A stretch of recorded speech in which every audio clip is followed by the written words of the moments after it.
Retrouve les Chacals en direct tous les mercredis à 21h sur Futur Radio. Et si tu aimes nos replays, abonne-toi, active la cloche et partage nos vidéos.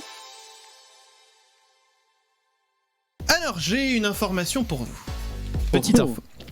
En Amérique, une femme est poursuivie en justice pour avoir fait quelque chose de bien particulier. Et si je vous en parle, c'est parce qu'on s'attendrait pas à être poursuivi en justice pour ça. Bah oui. Ah mais t'es aux États-Unis, donc. Oui. Voilà, tout peut arriver. Et donc, d'après vous, de quoi s'agit-il ? C'est c'est quelque chose de bien ou de pas bien. Enfin, du coup, c'est bien ce qu'elle a fait. Il n'y a pas de bien ou de pas bien, à mon sens en tout cas. Il y en a qui vont penser que c'est pas bien. Ça mérite pas ça. Mais à mon sens, ça mérite pas ça. En France, est-ce qu'on peut le faire ? Si on fait ça en France, on est vu comment ? Bah, on va dire ça peut être sujet à débat aussi en France. Ok. Mais en Amérique, et surtout ça s'est passé, je précise, dans l'état de l'Utah, qui est un état très conservateur. Ça va vous donner un petit indice. Elle a chié, elle a cagué quelque part. Non. Elle s'est garée devant une église. Non. Elle s'est baladée, ça a l'air. Alors, je compte la bonne réponse pour Paul, puisque, alors, je vous donne l'info.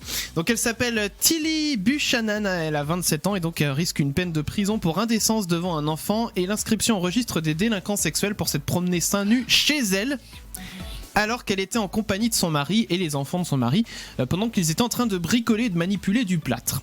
Faut savoir qu'ils habitent dans l'Utah, comme je disais, c'est donc un état très conservateur, et le couple a fait tomber le haut histoire de pas se tâcher. Ils voyaient qu'ils commençaient à mettre les mains dans le plâtre et tout ça, ils se sont dit on va se dessaper, histoire de... voilà. Sauf que dans tout ça, l'ex-femme en fait du gars a eu vent de l'histoire et a jugé la situation alarmante, pour reprendre ses mots. Donc moi du coup je propose que si on va dans ce sens, les hommes ne puissent plus se promener torse nu parce que voir des tétons, c'est terriblement pornographique. Complètement.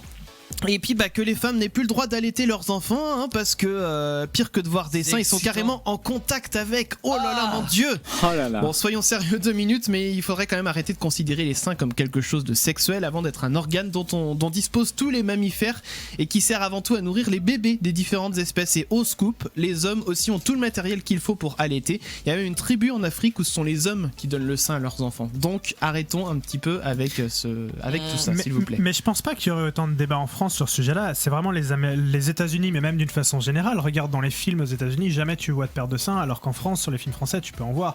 Et c'est vraiment aux États-Unis où c'est vraiment, montrer une paire de seins, c'est moins de 18 ans directement, quoi. C'est vrai, ils sont, mais même c'est aux États-Unis, ne serait-ce que prendre des gros mots, le moindre gros mot, moindre shit, fuck et tout ça, t'as le bip de censure dessus. Nous on peut dire ça, là, Twitch il pose pas de problème et Futur Radio non plus a priori.